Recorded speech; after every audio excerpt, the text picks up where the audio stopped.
તો નમસ્કાર મિત્રો કિંજલ રબારીએ રામાપીરનું જોરદાર ન્યૂ ટ્રેન્ડિંગ સોંગ ગાયું છે. મિત્રો તમે ખાલી આ સોંગ સાંભળો. અને જો મિત્રો તમે જો રામાપીરને માનતા હો તો જય બાબરી કોમેન્ટની અંદર જરૂર લખી દેજો. અને મિત્રો કિંજલ રબારીએ જોરદાર સોંગ ગાયું છે. આમ તો કિંજલ રબારીએ ઘણા બધા રામાપીરના સોંગ ગાયા છે અને અમુક ગાતા પણ હોય છે. પણ આ સોંગ તો આખું અલગ જ તેમણે ગાયું છે. મિત્રો તમે ખાલી બધા સોંગ સાંભળી લો.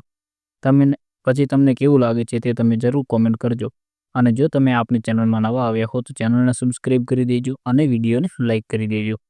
તો મિત્રો હવે તમે આ કિંજલ રબારીનું રામાપીરનું સોંગ સાંભળી લો અને તમે કયા કલાકારના આશિક છો તે તમે જરૂર કોમેન્ટ કરજો. એ બિલકુલ કોમેન્ટ કરવાનું ભૂલતા નહીં.